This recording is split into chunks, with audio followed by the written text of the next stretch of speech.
Hey guys, tonight we slip into the heart of a Russian winter, an older, harder one than you've probably ever experienced. Imagine a world locked in endless snowdrifts, smoke seeping from log cabins, and ice fangs clinging to the eaves like the teeth of some patient, waiting beast. You wake before sunrise, because of course you do, feet sliding into stiff, cracked boots you swear you left by the fire last night.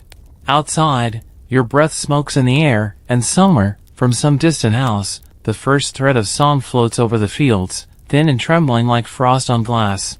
You probably won't survive this winter unless you're clever, tough, and a little lucky. Frostbite lurks just a few unlucky steps away, food stores dwindle no matter how carefully you ration, and the wolves sound closer every night. But somehow, you and your neighbors keep warm, not just with fire and furs, but with something older than either, music. So, before you get comfortable, take a moment to like the video and subscribe, but only if you genuinely enjoy what I do here. And if you're listening in, drop your location and local time in the comments. I'd love to know where and when you're joining from. Now, dim the lights, maybe turn on a fan for that soft background hum, and let's ease into tonight's journey together. You trudge outside into a hard world of soundless snow. The white expanse swallows the ground and sky alike, leaving just a breathless void in its place. It's so cold your lashes crust with frost the moment you blink. Somewhere across the frozen yard, your neighbor is already singing, low, scratchy, and slow, like a bear groaning in its sleep. Russian peasant songs, or art-polished performances. They're rough-edged, born from the everyday misery and small joys of people scraping by on thin bread and thinner sunlight. Historians still argue whether these early winter work songs were mainly solo laments or meant for group call and response, but you don't overthink it. You just add your voice to the murky, meandering sound. You pull your coat tighter and plod forward. Each step crunches, and your breath steams from your mouth like the chimneys studding the village. This morning's tune is simple, a few repetitive lines about snow, labor, and the promise of spring, which feels as mythical right now as a dragon or a treasure hoard. Singing isn't just entertainment, it's survival. It's how you time your work, how you endure endless sameness, how you keep your mind from fraying like the cuffs of your winter shirt. The beat of the song matches the beat of your heavy boots. Lift, crunch, lift, crunch. They say that peasant songs could stretch for hours, sometimes improvising verses on the spot. It's an oral tradition, after all. You're less worried about the historical authenticity and more about whether you'll make it to the woodpile before your toes go completely numb. You heave a sigh, and because sighing feels lonely, you hum a little louder. Somewhere down the road, a dog howls in response. Or maybe it's singing along, it's hard to tell. There's a kind of beauty here that you didn't expect. The world is frozen and hostile, yes, but it's also pristine, untouched. Every tree wears a crown of hoarfrost, every fence post glitters with ice crystals. It's like the whole village has been sealed in crystal, preserved for some future age that won't believe anyone could live like this. The song shifts, picking up a slightly jauntier melody. Something about good fortune if you finish your chores before the sun crests the trees, not that you've seen the sun in days. The villagers measure time not by clocks but by the tone of the sky, a few hours of gray, lighter gray, and then dark again. It's enough. Historians still argue whether certain winter songs carried hidden messages, encoded prayers for better weather, veiled complaints about landlords, but you wouldn't risk saying anything too pointed. Not aloud. Not where someone might hear. Your fingers, thick with mittens, clumsily gather your axe. The handle is slick with ice. You stamp your boots again, less for warmth and more to feel like you're doing something. Work and song, they're inseparable. Even now, the thud of your footsteps punctuates the music. The axe will add its voice soon, a sharp crack against frozen wood, a burst of breath as you swing, a grunt as you heave the split logs onto a sled. You don't think of yourself as a singer. No one here does. But when you're half a mile from the nearest neighbor, with only the sky and your chores for company, song fills the blank spaces. It keeps your thoughts from going places you don't want them to wander, toward hunger, illness, or the way winter always seems to claim the old and the very young first. And so, with a final shiver, you set your jaw, flex your fingers inside their stiff wrappings, and begin. The axe rises and falls, and you find yourself muttering the refrain under your breath. The words aren't important. The rhythm is. It's another day, another 1,000 songs left unsung. The village is quiet except for you and a few brave souls already out in the snow. Somewhere nearby, a rooster crows weakly, more out of habit than enthusiasm. You hit your shoulders against the wind and shuffle toward the barn, your breath steaming out in steady gusts. Above, the eaves drip frozen daggers of ice, sharp and heavy, threatening to snap free at the slightest tremor. You hum to yourself, an old song you barely remember learning. Something your grandmother sang as she twisted linen by the fire, long before the revolution, long before you knew what hardship was. The melody isn't sweet or particularly pretty, it's mournful, dragging along the scale like a sled through slush. Historians still argue whether Russian winter songs evolved from pagan chants or Orthodox hymns filtered through peasant traditions. Either way, they fit the landscape. Heavy. Inevitable. You reach up and knock a hunk of ice off the eaves with a gloved hand. It shatters on the ground with a sound like breaking glass. The barn door creaks under your weight, and you shoulder your way inside, the scent of old hay and animal musk closing around you like a thick blanket.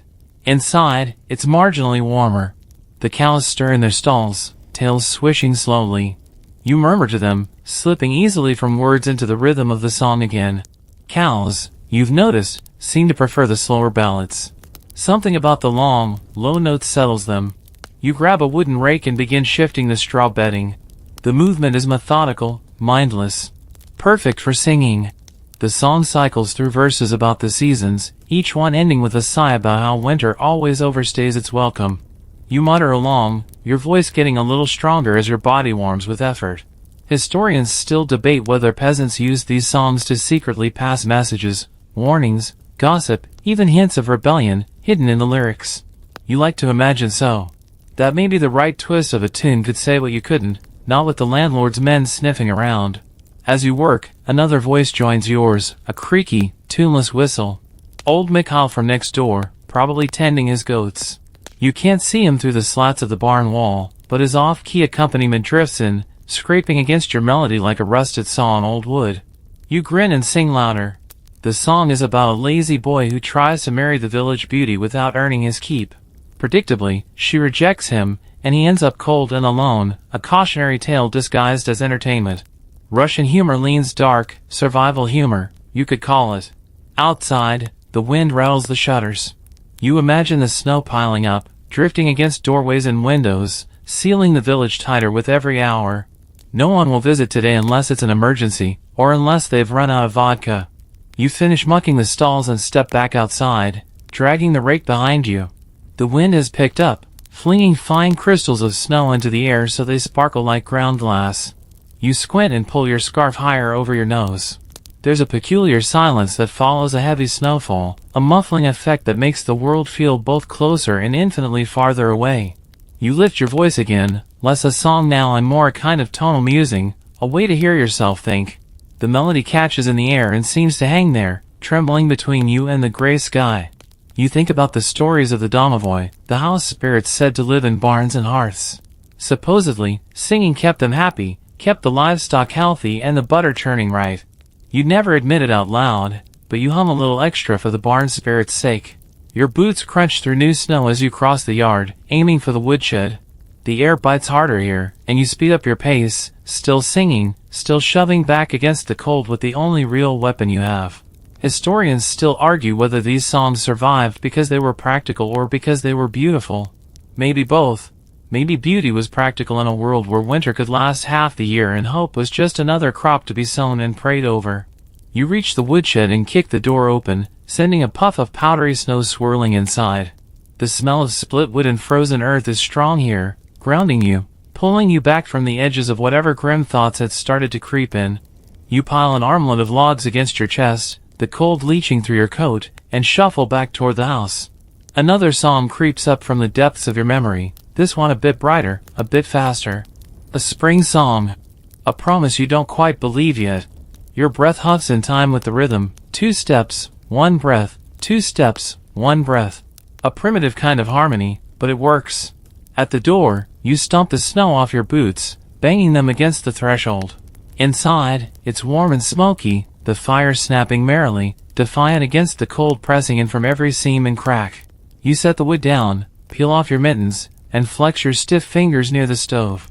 The song trails off as you settle onto the bench near the fire, but the rhythm lingers, tapping at the edges of your mind. Like the snow outside, like the life outside, it never really stops. It just waits for you to pick it up again. The axe leans heavy against the wall, dripping slush onto the floorboards. You ignore it. For now, you sit close to the fire, feeling the sting as frozen skin thaws and blood returns to stiff fingertips. It's a pain you've learned to welcome. It means you're still alive. Your mind drifts. You know you should get up soon. There's firewood to stack, bread to bake, water to haul before the bucket freezes solid again. But for a few minutes longer, you let yourself sit there and drift on the edges of memory, the way smoke drifts up the blackened chimney. From somewhere outside, a rhythmic thump-thump drifts in, someone splitting firewood. And under it, faint but undeniable, the low murmur of a work song. Chopping wood is dangerous business in the dead of winter, when the logs are frozen harder than stone and your fingers barely remember how to grip. Singing helps. Not just to keep time, but to keep your mind steady. You know the old rule, match the swing of your axe to the rhythm of the song, and you're less likely to miss your mark, and your hand. Historians still argue whether these chopping songs were improvised on the spot or passed down from some ancient, unknowable past. You suspect it's a little of both. Some verses feel older than the trees themselves. You pull yourself up from the bench with a groan and retrieve your axe. Time to join in. Outside, the wind slaps you in the face, as if offended by your brief moment of comfort. You stomp through the deepening snow to your chosen tree, a fat, stubborn pine that's been leaning too close to the house for years. Today's the day. You run a hand over the rough bark, then set your stance. The song starts automatically, slipping out of you without thought. Slow and deliberate, a chant more than a melody, each line timed perfectly to the arc of the axe. Thunk! One for the thaw. Thunk! One for the frost. The tune is ancient, and the words shift depending on who's singing. Some verses are about the seasons, some about stubborn old men who refuse to die, some about young girls who can't cook a decent stew. All laced with the same dry humor that Russians have perfected over centuries of surviving the unsurvivable. You fall into the rhythm, your body heating from the inside out. Swing, sing, breathe. Swing, sing, breathe. The first chips fly free, skittering across the snow like brittle leaves. You wonder if the others hear your song, if it joins the hidden network of melodies threading through the village right now, connecting each isolated soul with invisible strands of sound. Historians still argue whether communal singing made villages more resilient, or if it was just a way to stave off madness. You suspect it's the same thing. The tree groans under the assault, and you adjust your angle. The song adapts too, shifting into a faster tempo, urging you to finish before your arms give out. Sweat prickles under your coat despite the cold. There's a verse about wolves next, a mockery of their endless howling at the moon. You grin as you sing it, your voice rough and rasping but strong.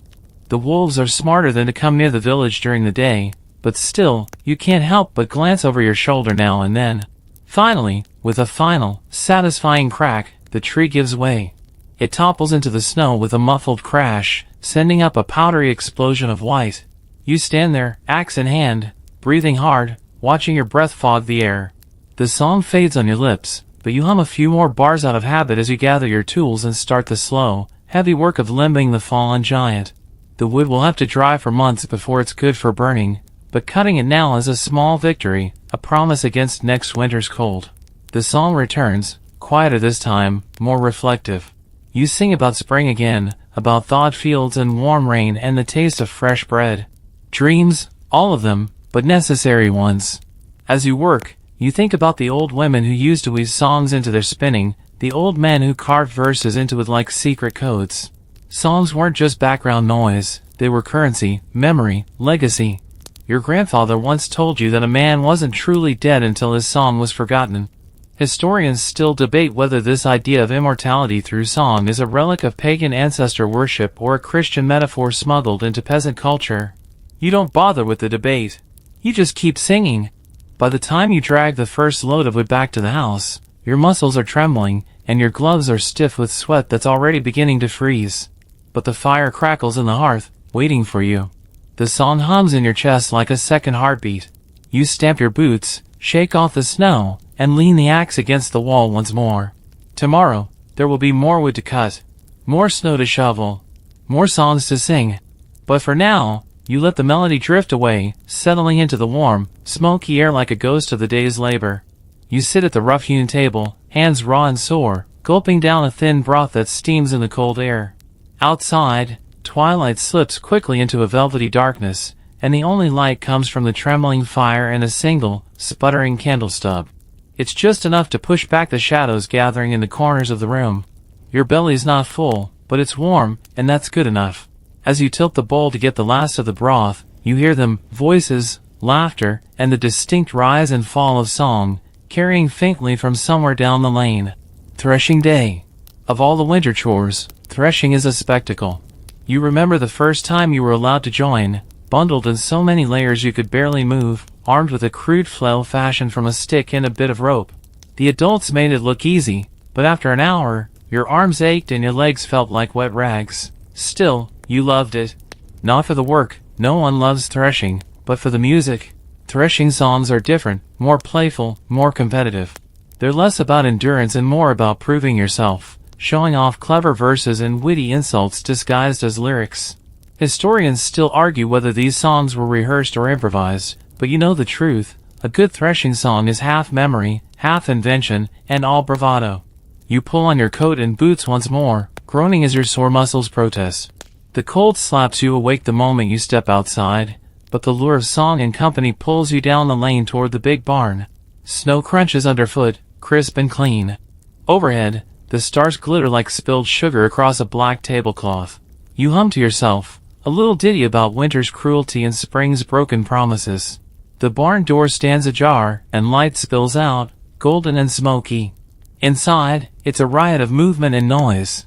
Figures stomp and twist in the hay, swinging flails in rhythm, the dull whap-whap of wood on grain punctuating the song. You step inside and are immediately hit by the smell of sweat, straw, and wood smoke. Your boots slip on the packed earth floor, slick from the churn of feet and spilled grain. You find a spot near the back, leaning on a post, and let the music wash over you. The song is familiar, one you've heard every winter of your life. It tells the story of a lazy boy who bragged he could thresh faster than anyone, only to end up with a sore back and a bruised ego. Each verse is a new insult, a fresh jab at the poor fool's expense. You join in on the chorus, voice blending with the others in a warm, rumbling tide. You're not the best singer, no one is, but in here, it doesn't matter. The important thing is to keep the rhythm, to keep the energy crackling like fire. Historians still debate whether these songs had coded meanings, whether they were a way for peasants to mock their landlords and overseers without direct confrontation. You like to think they did. After all, laughter and song are safer than rebellion, and just as satisfying.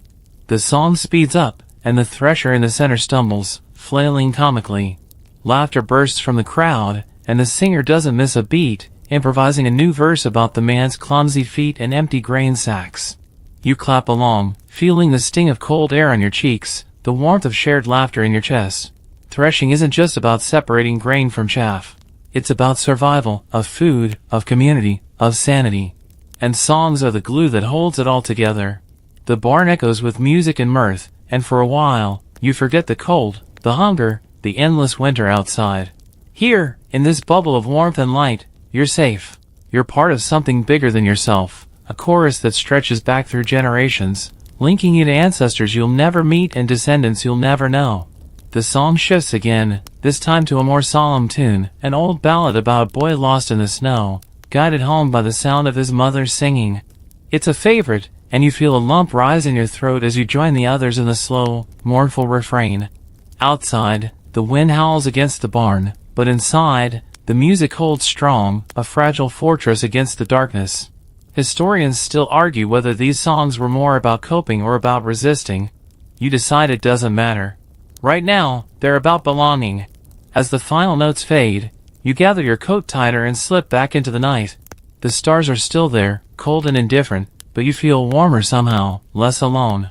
You hum a few lines of the ballad as you trudge home, each step pressing a fresh track into the snow. The melody follows you, a thin, stubborn thread of sound weaving through the vast, silent night. And tomorrow, you'll sing again. The house greets you with the same old sigh of settling timbers and the soft hiss of fire on the hearth. You kick the snow off your boots and creep back inside, careful not to wake anyone. The floorboards creak anyway, traitors. You settle by the fire, close enough to feel its heat but not close enough to roast. In the half-light, you pick up your knitting. A lumpy, unfinished sock stares back at you. It's ugly work, honestly, your tension uneven, the stitches sloppy, but ugly socks are still warmer than no socks. And the rhythm of knitting is like the rhythm of singing, repetitive, soothing, predictable in a world where almost nothing else is. You hum as you work. The song is a simple one, just a few lines about spinning thread and weaving dreams. Historians still argue whether knitting songs were invented to pace the work or to make it bearable. You don't really care. What matters is that it helps pass the time, and in winter, time can feel heavier than the snow weighing down the roof.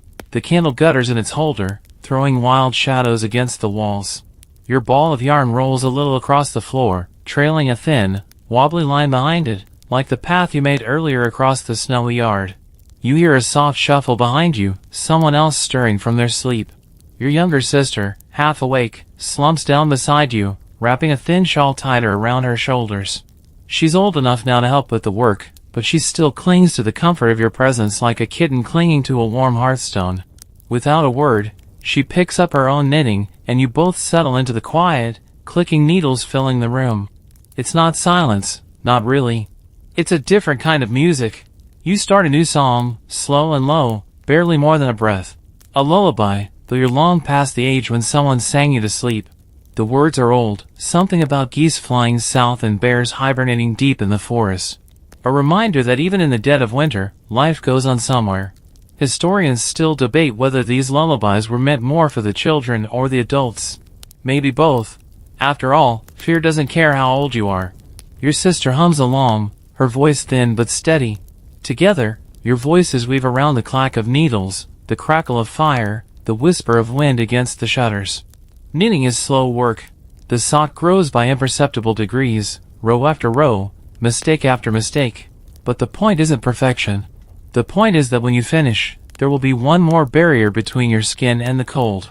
You think about the grandmothers, those stooped and shrunken women who could spin a fleece into thread faster than you could comb your hair. They knew songs you'll never learn, ballads about tsars and saints and wars fought so long ago the dates have blurred into legend. Historians still argue whether those songs preserved history or merely distorted it beyond recognition. But you figure, a song isn't about facts. It's about memory. The candle sputters, the flame stretching thin and pale. You set aside the sock in progress and rub your eyes. Your sister's breathing has slowed, her knitting abandoned in her lap, head nodding forward. You smile and tuck a worn blanket around her. The fire throws its final sparks as the wood settles into glowing embers. In the darkness, your half-finished song still hums in your head, like a spiderweb trembling in a draft. You stretch, your back cracking like dry kindling, and shuffle to your own narrow bed. The straw mattress is lumpy and smells faintly of mildew, but it's better than the floor. You slide under the heavy quilt, rough against your skin, and lie still. Outside, the wind sings its own song, a high, keening melody that threads through the cracks in the walls and makes the candle flame dance one last time before dying. You close your eyes, humming the last line of the lullaby to yourself. Sleep steals over you, slow and sure, like frost creeping across a window pane. Tomorrow there will be more chores. More songs. More of the same. But tonight, for a little while, you drift in the quiet space between words, between notes, between one breath and the next. Morning creeps in without a sunrise, just a slow brightening of the dark. The kind of half-light that makes you squint and wonder if you're dreaming. You throw back the quilt, instantly regretting it as the cold bites at your skin like 1,000 tiny needles. Your breath fogs the air as you sit up, groaning, bones creaking louder than yesterday. The fire has gone out. Of course it has. It's a crime against humanity, you think, that the fire can't keep itself alive until morning. You pull on layers of rough, scratchy clothing and shove your feet into stiff boots. The floor is an ice slab, each step a fresh insult to your toes. From the corner, your sister stirs but doesn't rise yet, smart girl. You scrape the frost off the window with a mittened hand. The world outside is gray and sharp, every branch and fence post outlined in hoarfrost. The kind of cold that makes your teeth ache just from breathing. Today is washing day. You groan again, louder this time, and pull your scarf over your mouth before stepping outside. Snowflakes drift lazily from a sky the color of dirty wool. You grab the battered wash tub, the soap already cracked from the cold, and trudge toward the river, the handle biting into your gloved hand. The path to the river is worn and narrow, lined with the frozen footprints of those who came before you. As you walk, you hum a song low in your throat, an old river ballad, full of longing and loss. Historians still argue whether these songs originated with fishermen or farmers, but you suspect it doesn't matter. Anyone who's stared into a frozen river long enough has a right to sing about sorrow. The river waits, sullen and sluggish under a crust of ice. You set the tub down and pick up a stout stick to smash through the thinner spots. The ice shatters with a satisfying crack, sending shards skittering across the surface like broken glass. You dip the tub into the water, wincing as the icy splash soaks through your mittens. Your fingers go numb almost instantly. You hum louder, trying to pretend it helps. Washing clothes in winter is less about cleanliness and more about desperation. You scrub just enough to keep the fabric from stiffening with grime and sweat. Soap barely lathers in the frigid water, but you work it into the cloth anyway, beating and scrubbing in time with the song. Another washerwoman trudges down the path, her own tub bumping against her hip. She's humming too, different tune, same purpose. You exchange nods, not words. Speech is wasted in this cold. Besides, the songs say everything that needs saying. The river groans under the weight of ice, a deep, resonant sound that seems to rise from the very bones of the earth. You imagine it singing back to you, a duet between human misery and indifferent nature. Historians still debate whether the river songs were meant to appease spirits or simply to keep boredom at bay. You like to think it's both. Who wouldn't want a little supernatural insurance when wading knee-deep into frozen death traps? Your hands throb painfully as you wring out the wet clothes. They steam in the cold air, little wisps curling away like ghosts. You drape them over a nearby bush already heavy with icicles. They'll freeze stiff before they dry, but it's a start. You stamp your feet, trying to get some feeling back into them, and hum a few more lines of the ballad. It tells the story of a woman who waited by the river for a husband who never returned. Standard fare. Melancholy is the house wine of Russian folk songs. As you gather the tub and your half-frozen laundry, you glance down the river. Other women are scattered along the banks, each caught in her own cloud of breath and melody, like winter spirits haunting the ice. You trudge back up the path, tub heavy and awkward. The song sticks with you, stubborn as a burr. It will echo in your head all day as you haul water, mend clothes, sweep floors, an unwanted but familiar companion. Back home, you wrestle the frozen garments onto a drying rack near the stove, where they droop and drip and sigh as they thaw. You strip off your wet mittens and hold your hands over the weak fire, flexing your fingers until they tingle with returning life. The house smells of damp wool and smoke and faintly of onions cooking in the pot. Your stomach growls. Your sister grins at you from her seat by the hearth, knitting in her lap again. She's humming your song now, twisting it slightly, adding her own flourishes. Historians still argue whether these folk songs changed naturally over time or were carefully preserved. You figure it's like gossip. It grows and shrinks in the retelling, but the heart stays the same. You settle into your chair and pick up your knitting. The yarn feels coarse against your raw hands, but you twist and loop the thread anyway, matching your sister's humming note for note. The wind rattles the shutters, but inside, the room hums with the soft symphony of needles, breath, and half-forgotten songs. Tomorrow will be just as cold. The river will freeze a little thicker, the snow will pile a little higher. But you'll keep singing. The broom is heavy in your hand, its straw bristles worn down from endless scrubbing. You drag it across the floorboards with a rhythmic swish-swish, the sound harsh against the hush of the house. Dust stirs in the pale light, swirling like tiny spirits in the beams from the window. Sweeping isn't glamorous, but it's necessary. Dirt is the enemy, not just of pride but of survival. In winter, any mess that gets left behind is a mess that freezes, cracks, and breeds trouble. So you sweep and sweep, chasing crumbs and ash and the stray threads of wool. You hum as you work, an old sweeping song, one your mother taught you. It's about a widow with 7 sons, each lazier than the last. She sweeps around them, singing about her bad luck and how she's going to trade them all for a cow. Grim humor, the good kind. Historians still argue whether such work songs were a form of protest or just a way to keep boredom at bay. You suspect it's a little of both. Scrubbing sorrow into song has always been the peasant's alchemy. You work the broom harder, pushing at the stubborn patch of soot under the stove. Your muscles protest, but you find the rhythm again. Step, sweep, step, sweep. The song keeps pace, a lilting lament that fills the small space, bouncing off the low ceiling and cracked walls. You picture the widow in your song, broom in hand, plotting her escape from her useless brood. You chuckle under your breath.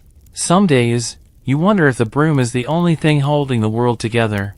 Your sister, still knitting by the hearth, picks up the melody, her thin voice weaving under yours. It's a ridiculous song, really, 7 sons, and not one worth a grain of rye? But it's catchy, and you both grin as you sing, swapping out verses to suit your mood. You replace the widow's lazy sons with your neighbors, old Mikhail with his bad knee and worse temper, Yelena with her endless complaints about her geese. Light-hearted teasing, but you're careful not to sing too loudly. In a village this small, walls have ears, and the snow carries voices farther than you'd think. Historians still debate whether these songs served as a kind of social pressure, a way to shame the lazy without a public scolding. You figure if you can't laugh about it, you're doomed to cry.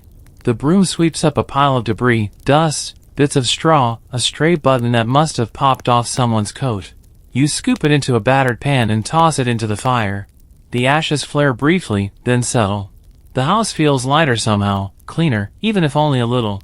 You lean on the broom, catching your breath, and glance out the window. Snow still falls, slow and steady. It will cover your footprints soon, erasing all evidence of the morning's work. Your sister finishes her row and sets the knitting aside. She crosses the room, her feet soft on the planks, and grabs the broom from you. "My turn," she says, and you don't argue. You sink into the chair, rubbing your aching hands together. She starts sweeping, picking up where you left off, and hums the tune under her breath. You close your eyes and let the song carry you. It's not much, a scrap of melody, a bit of shared labor, but it feels like something solid in a world that shifts and shivers with every gust of wind. Historians still argue whether these simple household songs deserve to be called music at all. You think they're wrong. Music isn't just what you hear in grand halls and city theaters. It's what you hum while sweeping, what you sing while working, what you cling to when the world goes gray and still. The fire pops, and you open your eyes. The room glows golden, the walls bathed in flickering light. For a moment, you let yourself believe that winter won't last forever, that soon the snow will melt, the rivers will swell, and green shoots will crack the earth. For now, though, there's still sweeping to do. Still singing to soften the work. Your sister finishes and leans the broom against the wall. She grins at you, and you grin back. Outside, the snow keeps falling.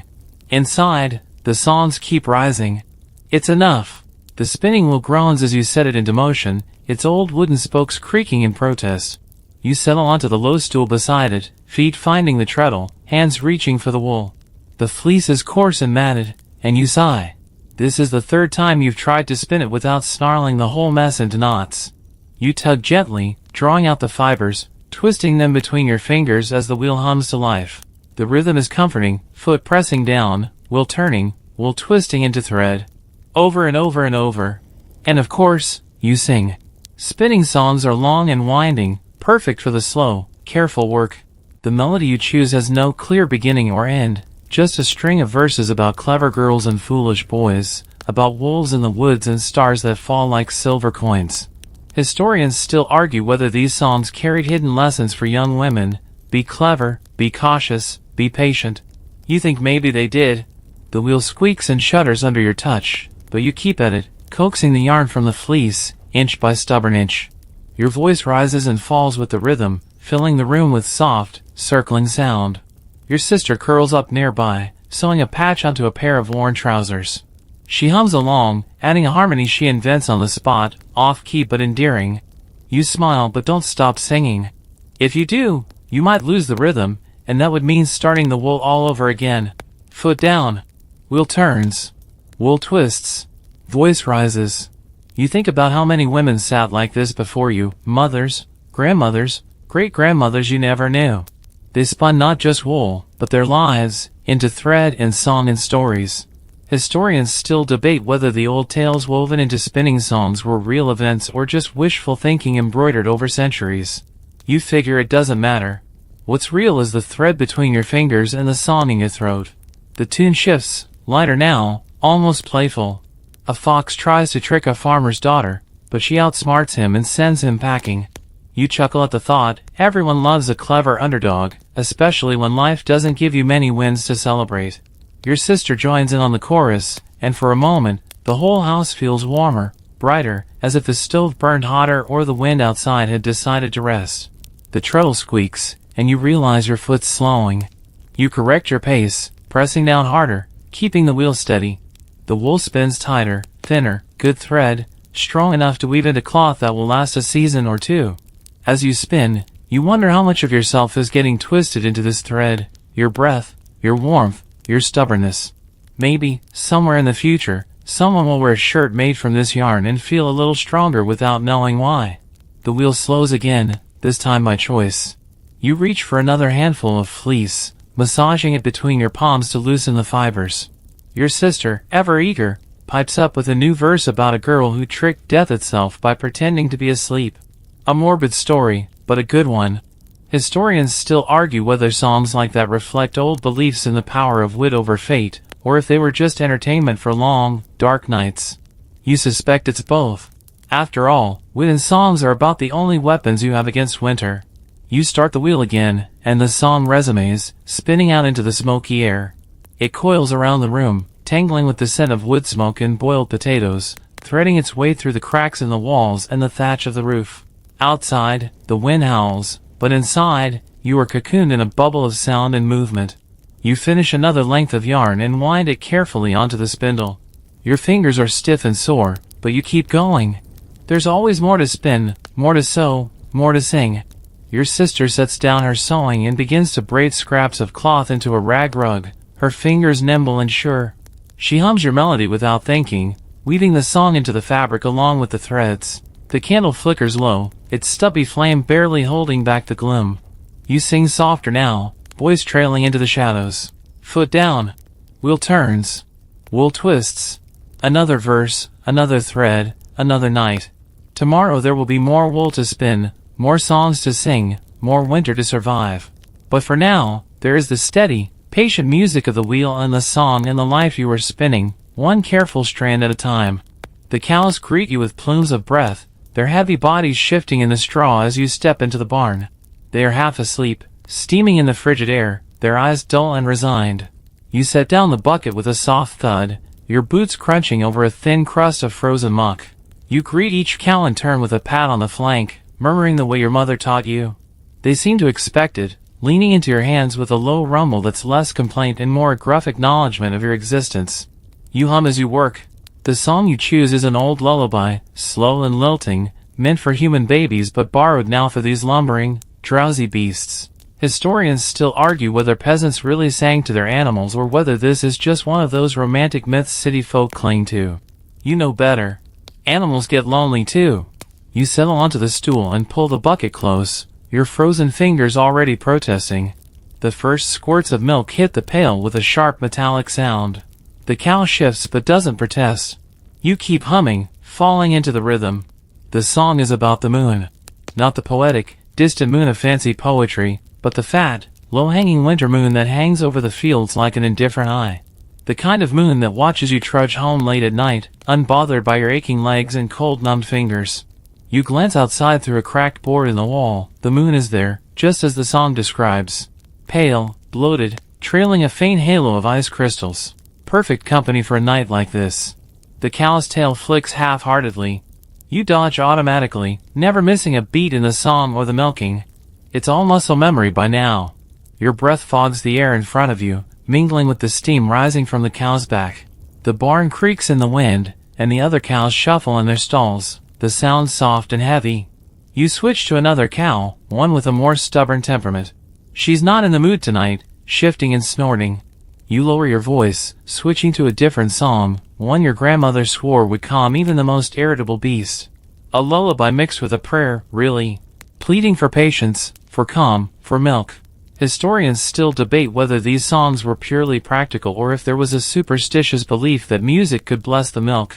You figure a little of both. Everything practical in this life carries a thread of magic woven through it. The stubborn cow settles, her great body sagging with a long sigh. You work carefully, hands cold but steady, breath and song the only things cutting through the stillness. You lose yourself in the rhythm again, squeeze, release, hum. The barn fades away, and you are floating in a bubble of breath and melody and quiet determination. Somewhere in the distance, a dog barks, sharp and sudden. The cows shift uneasily. You raise your voice a little, easing into a verse about a boy who outwitted a wolf by singing so sweetly that even the beast's teeth forgot to snap shut. Your sister would laugh at that story, but you believe it. Maybe not in a wolf literally falling asleep, but in the power of sound to soothe, to distract, to survive. You finish the milking and stand slowly, knees creaking. The pail is heavier than it looks, and your arms already ache. You cover the milk and grab the stool, heading back toward the house. The snow glitters under the moonlight, crusted over from the day's weak sun. Your breath plumes before you, and you hum the lullaby again, softer now, almost a whisper.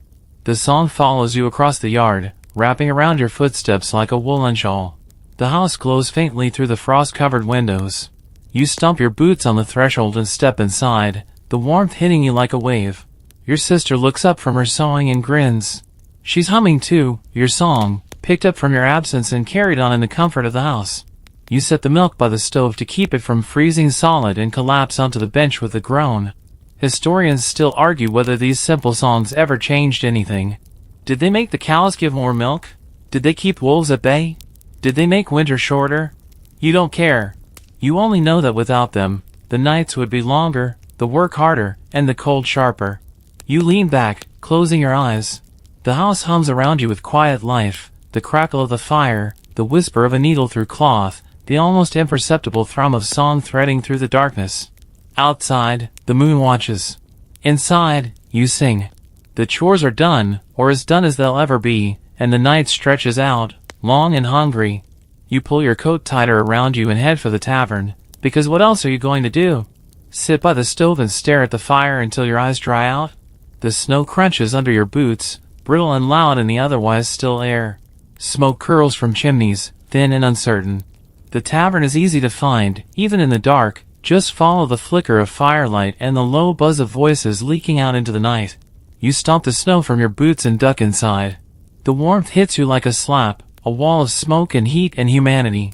The air is thick with the scent of spilled ale, damp wool, and something vaguely resembling food.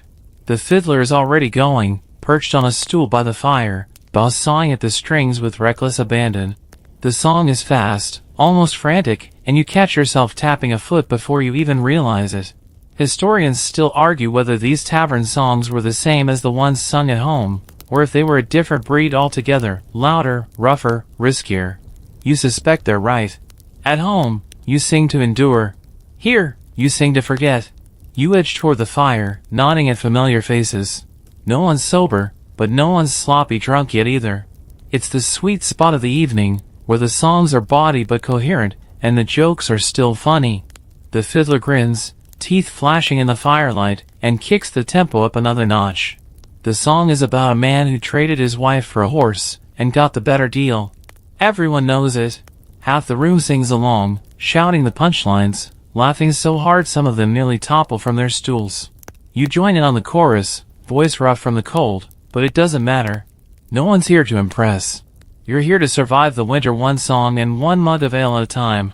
Your hands thaw slowly as you clutch the warm mug someone slides your way. You sip, wincing at the bitterness, but welcome the warmth that spreads from your stomach outward. The fiddler launches into a new tune, this one slower, darker, a ballad about a soldier who went to war and never came back. The mood shifts subtly, the laughter dies down to a murmur. This song isn't about forgetting. It's about remembering.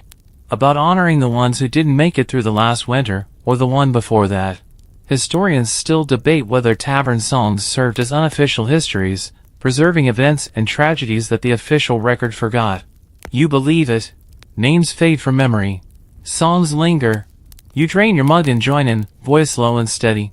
The ballad is old, older than you, older than your father, maybe older than the village itself. It tells a story that's been told 1,000 times, but it never loses its edge. Outside, the wind howls, rattling the shutters. Inside, the fiddler plays on, and you sing with him, with everyone. The song ends, and there's a moment of heavy silence before someone shouts for another. The fiddler obliges, slipping into a lively reel that has boots stomping and hands clapping once more. You laugh, really laugh, for the first time all day, and it feels strange and wonderful, like the first thaw of spring. You notice the fiddler bow is fraying at the tip, strands whipping loose with every stroke. He doesn't seem to mind. He plays harder, faster, like he can outpace the cold and the dark if he just keeps moving. Historians still argue whether peasants really found joy in these rough, cramped gatherings, or if it was just another necessity, another way to pass the endless, frozen nights. You think about it for a second, then laugh again. Who cares why? Joy is joy. The tavern swells with song and noise and heat. For a little while, you forget about the snow piled against your door, about the cows waiting to be milked, about the endless parade of chores waiting for you tomorrow. For a little while, there is only the music, and the fire, and the warmth of bodies packed close together against the storm. The fiddler plays on. You sing on. And winter howls in vain outside the door. You stumble home late, feet unsteady on the packed snow, the songs from the tavern still echoing in your ears. The stars will overhead in a sky so clear it looks like glass, fragile, cold, and endless. Your breath fogs and drifts behind you, a ghostly twin. You hum a scrap of a tune under your breath, a lullaby that barely clings to memory. The sound keeps you company as you trudge through the quiet, familiar lanes, each house hunched low under its heavy load of snow. Tomorrow is a special day, though the idea of celebration feels absurd in the heart of winter. Someone's daughter is getting married. Not for love, love is a luxury, but for survival. Two families combining what little they have in hopes of standing a better chance against the world. Historians still argue whether winter weddings were practical arrangements or genuine celebrations. You suspect it's a little of both. After all, life has to be snatched where it can be found. You shove the door open against the snow drifted against it and stumble inside. The fire is low, barely more than a sigh. You feed it a few sticks from the woodpile and huddle close, thawing enough to crawl into bed fully clothed. Morning comes hard and pale. You roll out of bed stiff and sore, rubbing your face with numb hands. A glance out the window confirms what you already knew, another gray, merciless day. But there's work to be done, and a wedding to endure. You pull on your least ragged shirt, more patches than fabric, and your heavy coat. Your sister is already fussing with her hair, grumbling under her breath. She hums a snatch of an old wedding psalm, one of the good ones, about a bride clever enough to wring a fair dowry from a miserly father. The village gathers at the old church, a squat building of cracked timber and sagging roof. Smoke curls from the chimney, and a small crowd clusters near the entrance, stamping their feet and huddling together for warmth. Inside, it's no warmer, but the walls keep out the worst of the wind. Candles gutter on the altar, casting trembling shadows. The bride stands stiffly at the front, cheeks red with cold and nerves. The groom looks no better. Someone starts to sing, a woman, voice strong and sure. The song winds through the cold air, filling the space with a bittersweet melody. It's an old one, of course, older than the cracked icons hanging on the walls. A song about new beginnings and old regrets, about hope and hardship braided together like the bread that will be blessed and shared at the feast.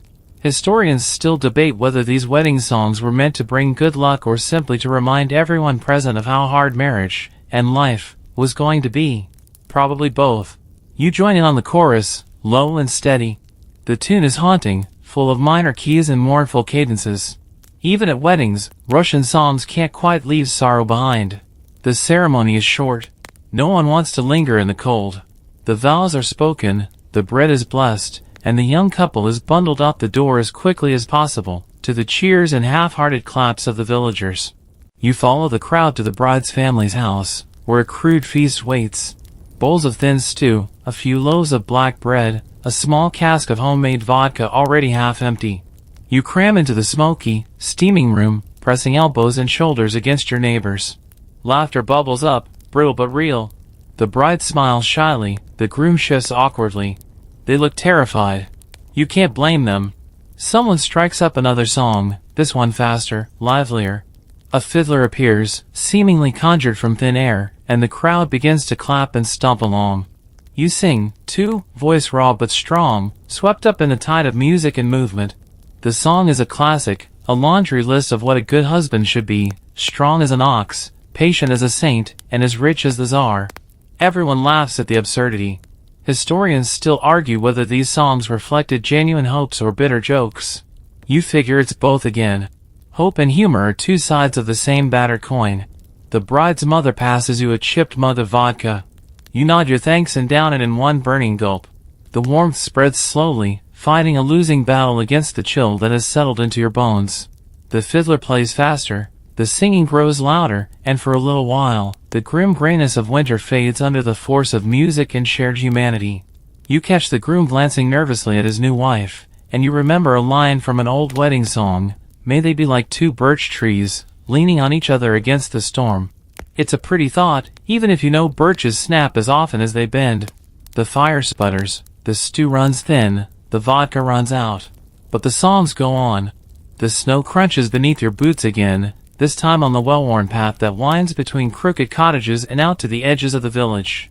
The wedding has left the house smoky and hot, packed wall-to-wall with too many bodies, too much laughter, and the heavy stink of overcooked cabbage. But now, it's time for caroling. Not the polite, well-dressed choirs you see painted in foreign books. No, this is Russian caroling, rowdy, irreverent, shameless. You and a handful of other villagers huddle against the wind, breath pluming in the air, sacks slung over shoulders ready to be filled with whatever gifts the night will bring, a twist of dried fish, a lump of black bread, maybe even a splash of warmed kvass if you're lucky.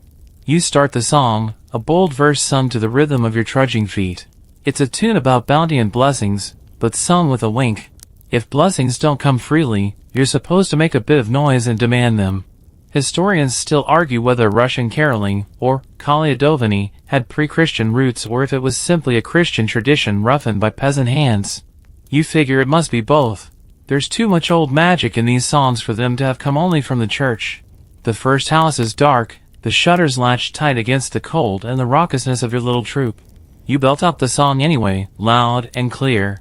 It's a blend of blessing and veiled threat. Open your door and gift us well, or may your hens lay no eggs and your cow go dry. You hear a scrape from within. The door cracks open, and a red-cheeked woman peeks out. She laughs at your ridiculous performance. Vasya is wearing a lopsided goat mask, horns stitched from straw, and someone else has draped an old fur coat over their shoulders like a makeshift bear. The woman drops a handful of stale rolls into your sack and claps you on the back. "Sing louder next time," she jokes before slamming the door shut against the cold. You shout a cheerful blessing and move on, picking up the pace. Snow swirls underfoot, and the stars blur overhead. The next house is already open, smoke spilling from the door. These folks are more generous, a handful of fried dough twists, a splash of honey mead that warms your throat like sunshine caught in a cup. You belt out a louder verse, the group joining in. The song grows rougher, looser, half laughter and half music. One verse praises the farmer's ox, the next threatens to steal his boots if he doesn't toss a sausage into the sack. Historians still debate whether the threatening tone of these carols was genuine mischief or just traditional bluster. You don't think it matters. In a world where fortune is as fickle as the weather, a little bluff and bluster are survival skills. The night deepens. Your breath fogs the air like smoke from a dozen chimneys. Your voice grows hoarse, your feet grow numb, but still you sing. The songs twist and weave into one another, some blessings, some curses, some too muddled to be either. You visit house after house, gathering scraps of food, small coins, whatever people can spare. The sacks grow heavier. The laughter grows louder. Vasya's goat mask slips sideways, and he curses, yanking it back into place. You burst into a wheezing laugh, voice cracking. A final house stands at the end of the lane, dark and silent. You glance at your companions, grinning. This one will take some serious singing. You bellow out the first line, a demand for warmth, wealth, and good fortune in the coming year. The others join, stomping their feet, clapping their mittened hands, raising a ruckus that would scare the frost demons themselves. At last, the door swings wide, and a man you recognize by silhouette alone, old Pavel, tosses a frozen fish into your sack with a grunt. Not the best prize, but it's a tradition upheld. You tip an imaginary hat and bellow one final, raucous blessing, a promise of fat cattle, warm fields, and sons strong enough to wrestle bears. Pavel snorts and slams the door. With your sacks full and your voices nearly spent, you turn back toward the village center, the snow now squeaking loudly underfoot in the deepening cold. Someone starts a slower tune, a song about spring, about thawed rivers and green fields still buried under the heavy white blanket. Historians still argue whether these final carols were meant to coax the sun back or simply to remind weary souls that winter would not last forever. You decide it's both. As the village lights twinkle through the drifting snow, you hum along, low and steady. Your feet are numb, your hands are raw, but your heart is strangely full. The stars gleam overhead, cold and untouchable. The snow keeps falling. And you keep singing. The days blur together, a steady rhythm of snow and smoke, song and silence.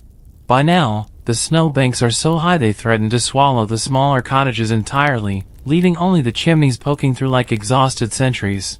You watch from the window as the wind sculpts the drifts into strange shapes, ridges and curves that look, if you squint, like sleeping beasts.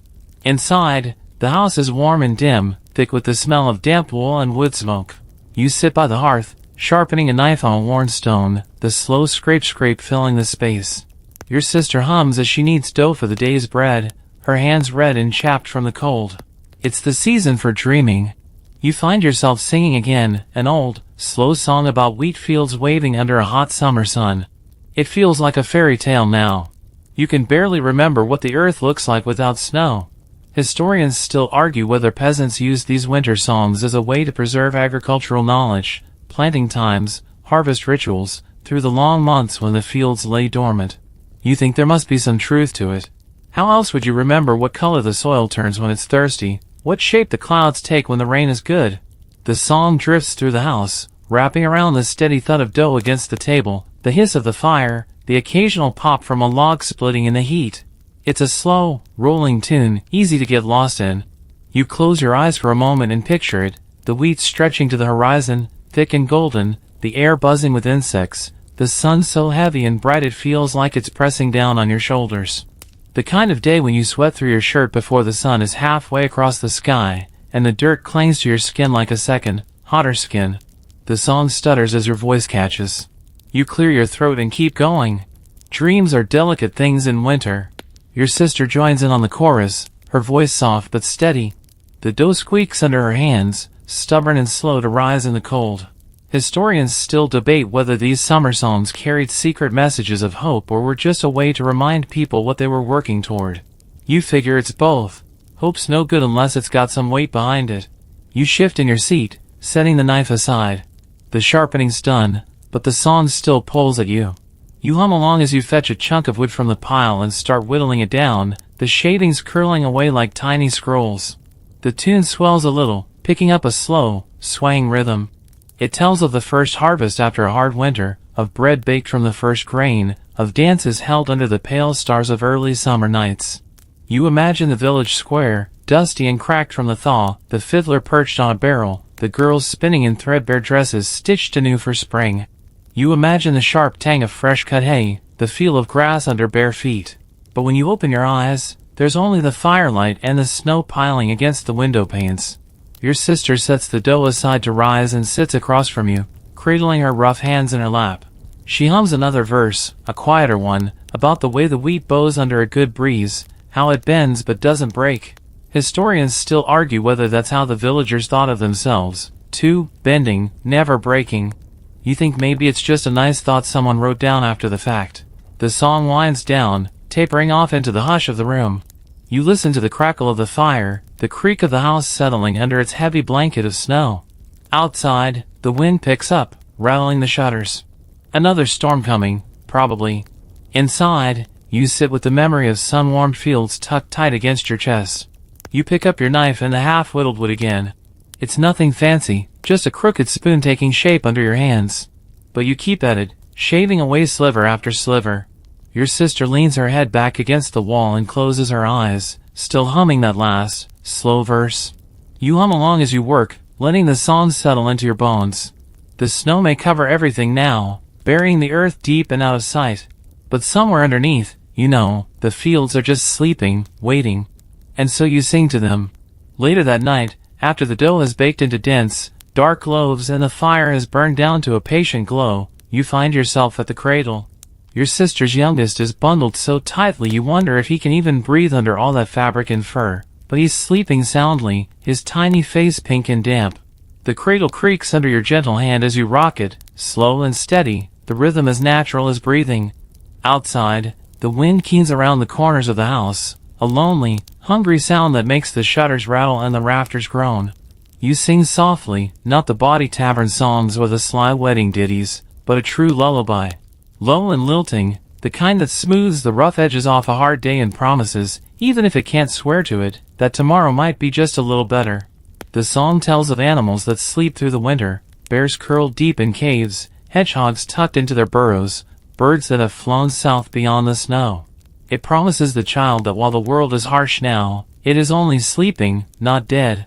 Historians still argue whether these lullabies were older than Christianity itself, remnants of ancient nature worship repurposed with new saints and symbols. You don't bother untangling the threads. In the end, all the songs promise the same thing: sleep, survival, a dawn that will eventually break. The baby stirs, a tiny fist emerging from the wrappings, and you slow the rocking even more, crooning the next verse. You remember being in a cradle like this once, the world a swirl of rough cloth and smoke, the smell of bread and sheep wool, the low murmur of a mother's song filling the dark corners of the room. Memory is a tricky thing, sharp in places, soft in others, but the songs remain clear. Your sister moves quietly behind you, folding away scraps of cloth, her own voice adding a soft harmony to the lullaby. It's instinctive, second nature. One voice alone is fragile, two are a woven blanket. The cradle squeaks again as you rock it, the sound oddly comforting. Outside, the snow hits the window in whispering bursts. Somewhere distant, a dog barks once, twice, then falls silent. The song drifts through the room, wrapping around the baby, around the two of you, around the sturdy walls of the house. It pools in the rafters, it soaks into the floorboards. It becomes part of the house itself, part of the deep, shared memory that lingers long after individual names and faces are forgotten. Historians still debate whether these lullabies served any real purpose, whether they truly soothed the babies or were more for the mothers themselves. You think the scholars spend too much time arguing. In winter, anything that softens the sharpness of the cold is purpose enough.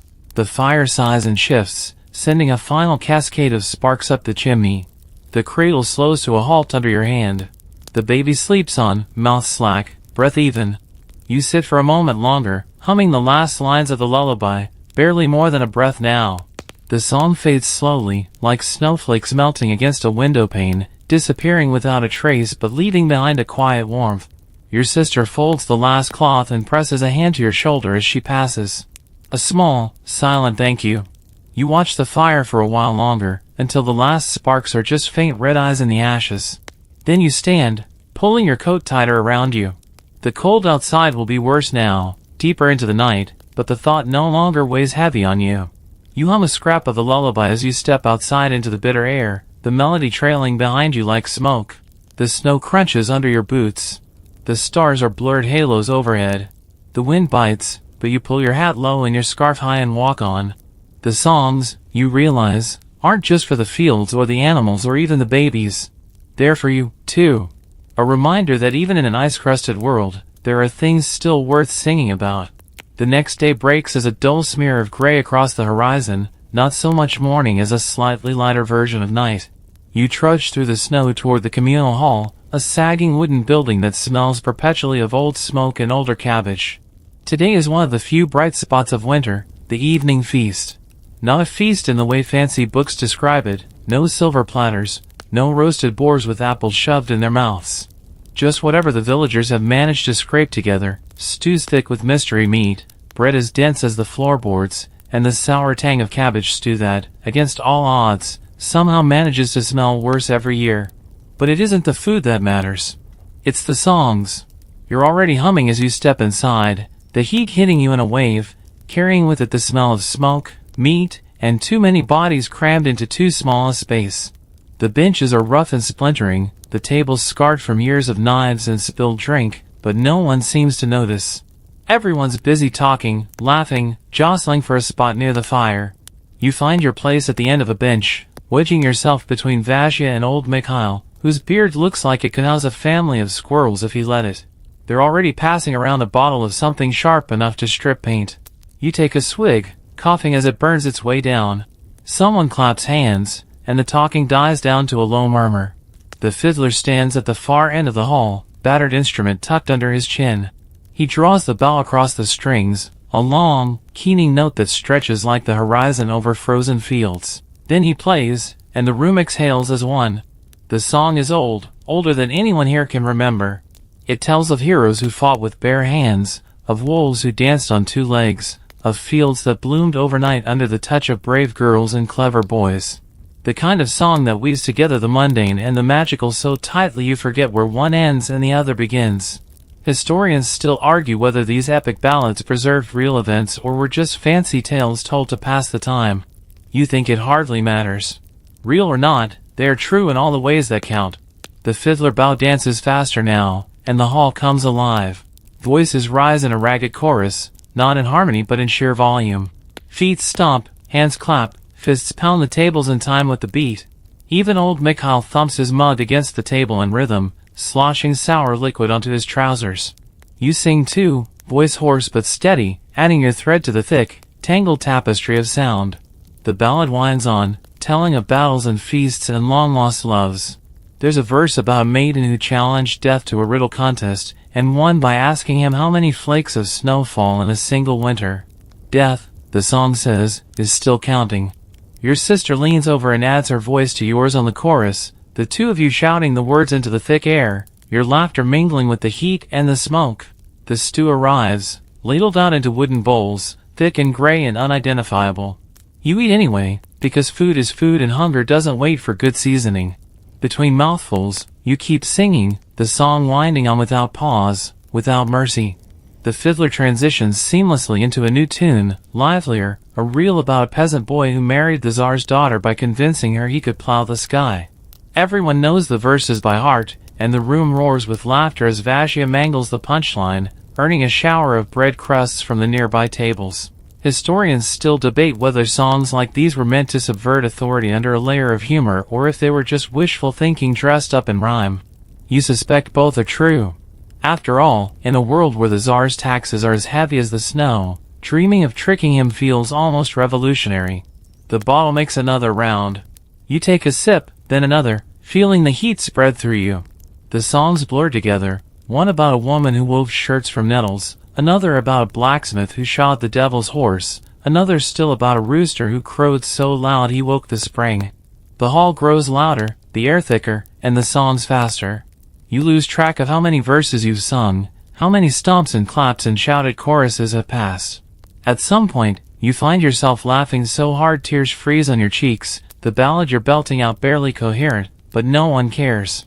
The fiddler plays on, relentless, tireless, the strings of his bow fraying to almost nothing. You wonder how many winters these songs have seen. How many nights like this have passed, unnoticed and unremembered by the wider world but etched deep into the grain of the tables, the cracks in the floor, the smoke stains on the ceiling. Historians still argue whether such songs can be considered true history. You decide they can. After all, what's history if not the stories people choose to sing about, long after the battles and the feasts and the heartbreaks have crumbled into dust? The fire burns low, the stew pot's empty, the bottle is dry. But the songs carry on. And so do you.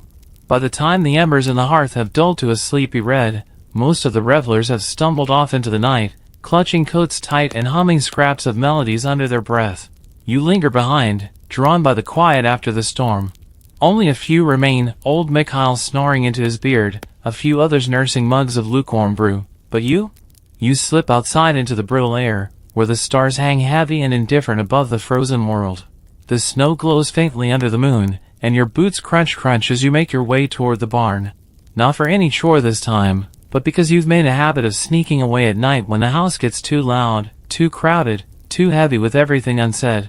You push the door open and are met with the familiar smells of hay and animal warmth. The cows shift lazily, flicking tails and greeting. You settle onto an overturned bucket, the wooden slats cold even through your thick coat. And you begin to whistle. Not a grand tune, not a clever ballad. Just a simple, aimless melody, low and spiraling, winding its way between the rafters. The cows twitch their ears, unimpressed but tolerant. You imagine the sound curling up into the beams, threading itself among the dust motes and spiderwebs, settling there for the winter. Whittling knife in hand, you pull a small scrap of wood from your pocket and start carving without much thought. It's not about the object. Who needs another wooden spoon or lumpy cup? It's about the doing. About the rhythm of blade on wood, the hush of your breath, the ghost of a song drifting on the chill air. Historians still argue whether peasant songs evolved naturally from the labor, or whether labor evolved to match the songs. A tidy, circular debate that you figure no one will win. You only know that without something to hum or whistle, the nights would stretch too long, the dark would press too close. The cows shift again, a soft lowing rising from the shadows. You whistle louder, changing the melody, weaving in a tune about a faraway place where winter never comes, where the rivers run free all year and the fields never go fallow.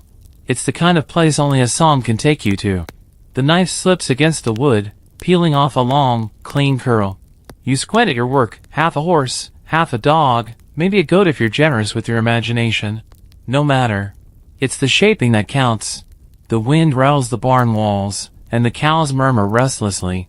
You hum again, softer now, a tune about journeys and the promise of return.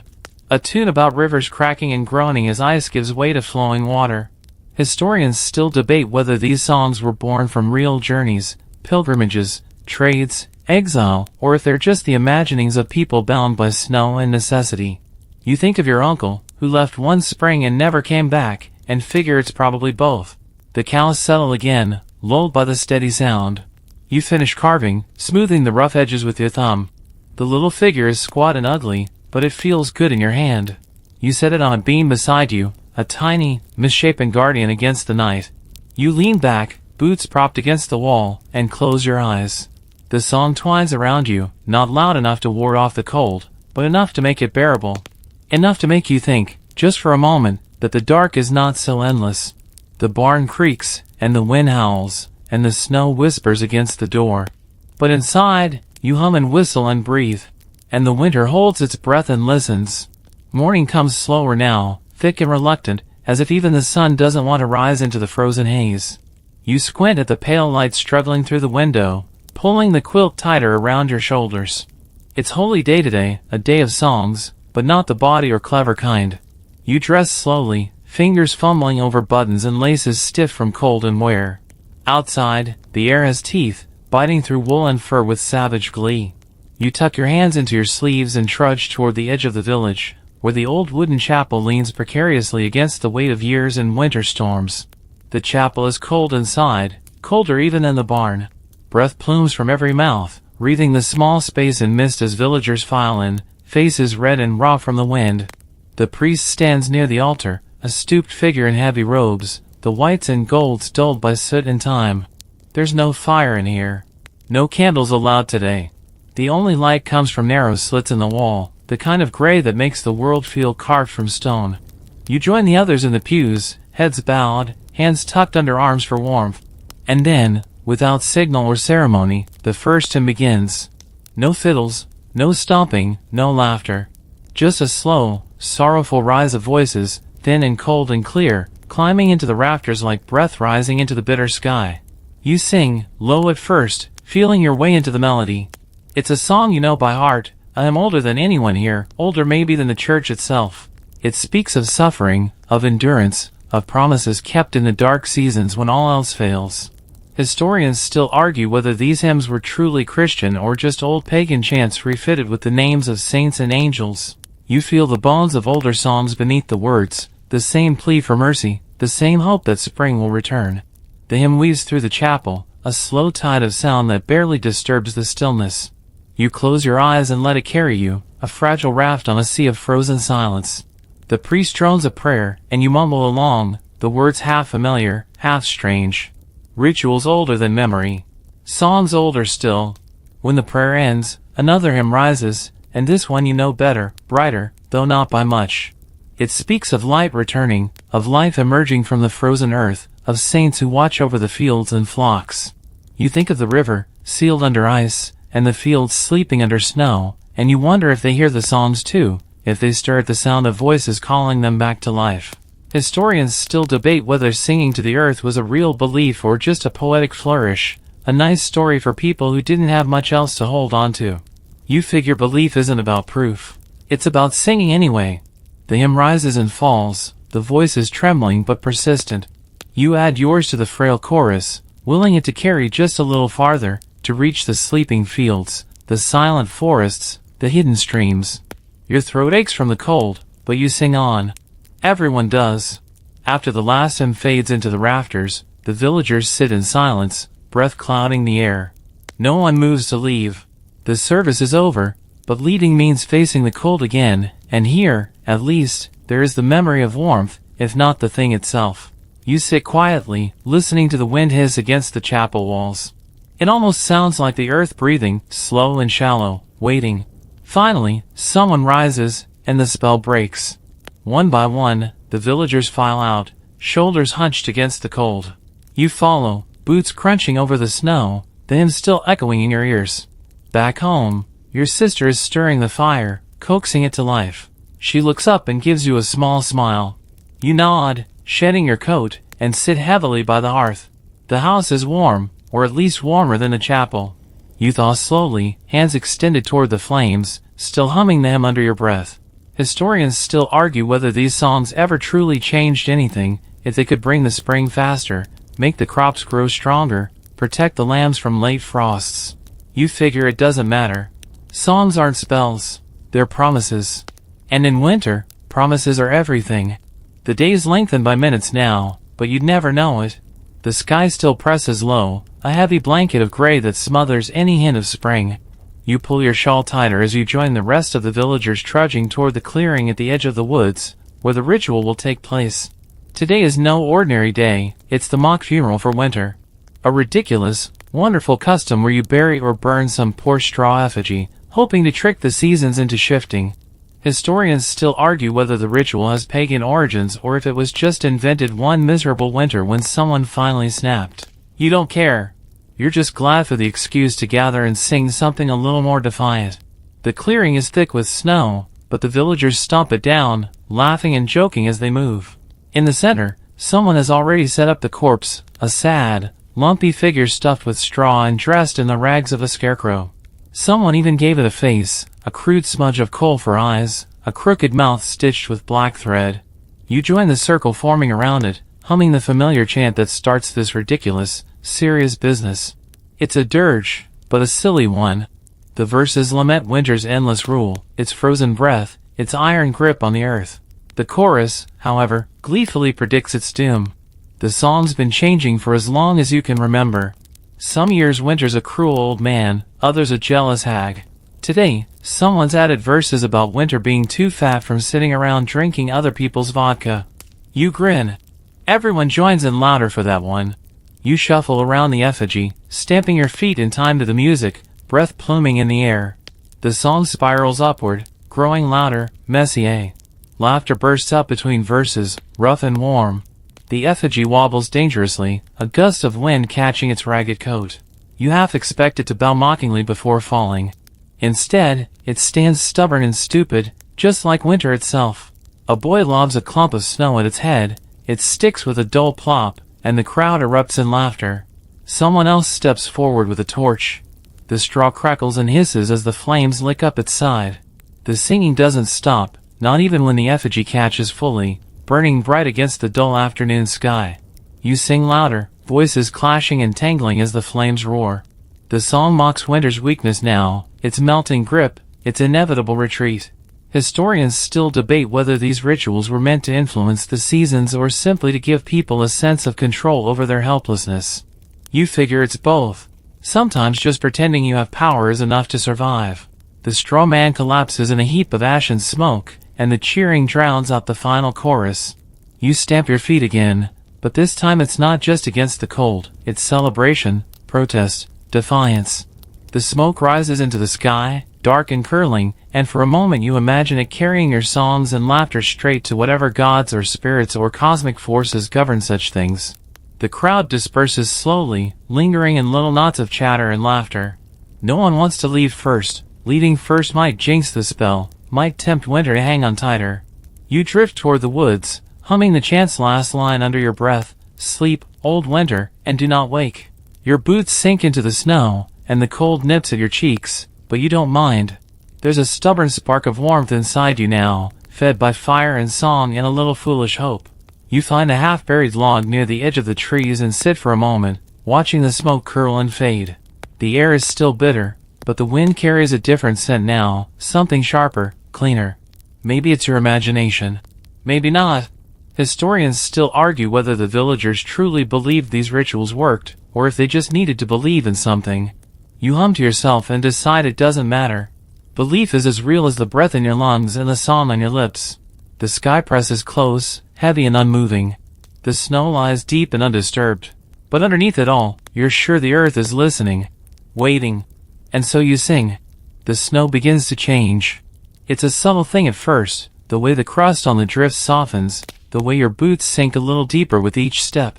Icicles drip in the afternoon sun, tiny beads of water glinting like jewels before falling with a soft, rhythmic plip-plip to the ground below. You notice it most at the river.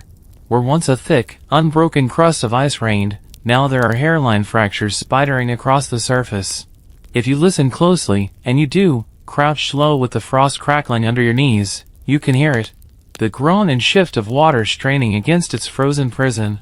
And so, of course, you sing. It's tradition, after all, to sing to the thaw. To call it forth with songs as old as memory, songs heavy with promises of mud and flood and new life. You pick a song about rivers and spring rains, about swollen banks and fish flashing silver under the first meltwater.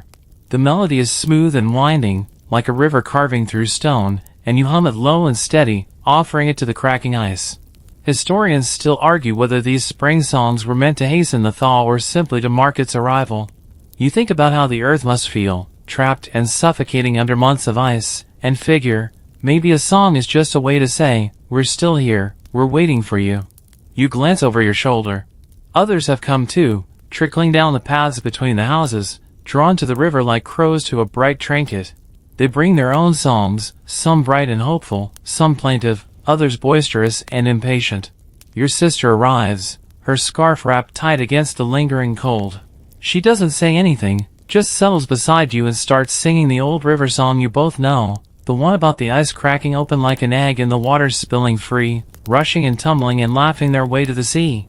The song catches, spreads. Soon there's a chorus rising from the banks, a ragged, stubborn call to the frozen world, a reminder that nothing stays buried forever. The ice groans louder, a deep, resonant sound that seems to vibrate in your bones. A crack splinters across the surface, sharp and sudden, and a gasp runs through the crowd. You grin. Not because you believe your singing did it, but because you want to. Historians still debate whether these gatherings were practical communal events or desperate attempts to summon hope in a hopeless time. You suspect they were both. Practicality and desperation often walk hand in hand out here. The sun dips lower, casting the ice in hues of pink and gold. Another crack, wider this time, splinters the river's surface. Water, dark and restless, gleams in the gap. The songs grow louder, faster, voices weaving together in a rough tapestry of sound. No harmony, no arrangement, just a wild, joyous noise, carried on clouds of breath into the crisp air. You keep singing, your voice raw and frayed, but stronger than it's been all winter. The song surges in your chest, filling you with a fierce, almost foolish kind of hope. The river heaves, shifts, and another slab of ice buckles and splits, a sharp, wet crack that echoes down the valley. Spring won't come overnight. There are still weeks of slush and mud and gray skies ahead. But this is the first crack. The first breath of a world waking up. The singing slows, then fades, but no one moves to leave. You sit there, side by side with your sister and your neighbors, watching the river struggle against its chains. The ice will win again tonight, freezing solid, covering the cracks. But tomorrow, there will be more cracks. And more the day after that. Historians still argue whether these songs truly mattered, whether the river listens, whether the earth remembers. You hum softly under your breath, the river song winding down to its final, hopeful note. And you decide it does. The village is quieter now. The sharp edge of winter has dulled into a long, fading ache, like the last note of a song hanging in the air after the musician has stopped playing. You walk the familiar paths, boots sinking into slush and mud, the scent of wet earth stirring something deep inside you. The songs have changed, too. No longer the desperate laments and biting humor of snowbound nights, but softer, slower melodies about rebirth and renewal. About the promise buried beneath the cold crust, waiting for sun and rain. You hum one of these songs as you pass the river, now a roaring, rushing torrent, swollen and wild. The ice is gone, shattered like broken glass. The water sings its own fierce song, racing toward the sea, carrying with it the last traces of winter's grip. Historians still debate what was truly lost in those long months: the crops, the animals, the people who never saw spring. You don't know the answer, and you don't want to. Some questions aren't meant for singing. You pause at the edge of the village, looking back over the rooftops dusted with fresh buds of green. The sun is higher now, warmer, coaxing the earth awake. The old songs will linger, of course. They're stitched into the fabric of the village like the seams in your mother's quilts. Some will be forgotten, others twisted and reshaped by time. But the heart of them, the pulse beneath the words, will always be there. You think of all the voices that have carried these songs: the tired mothers rocking babies to sleep, the farmers huddled in barns, the children running barefoot through muddy fields. All of them bound by music, by memory, by hope. As the afternoon sun softens into gold, you find yourself humming the last song you learned from your grandmother. A lullaby and a prayer wrapped into one. The village breathes around you, slow, steady, alive. You close your eyes and let the song carry you home. The winter has passed. The song remains. And so do you. The sun slips gently toward the horizon, softening the edges of the world. The sharpness of winter fades with the light, leaving behind a quiet warmth that settles deep into your bones. You sit quietly now, wrapped in the memory of songs sung by voices long gone but never forgotten. Each melody a thread connecting you to those who lived through cold, hunger, and darkness, and still found reasons to sing. As your breathing slows, the music becomes a gentle hum, a lullaby for the soul. The stories whispered in winter's shadow drift like falling snowflakes, fragile and fleeting but beautiful in their delicate dance. You feel the weight of the cold lift, replaced by calm certainty that even in the harshest times, there is comfort in song, hope in memory, and strength in shared humanity. Let your thoughts soften, the melody fade into a quiet echo, and know that these songs live on, carried in the hearts of those who listen, who remember, who sing. Tomorrow will come with new challenges, new stories, new songs. But for now, rest easy. The night is gentle, and the music is yours. Sleep well. Sweet dreams.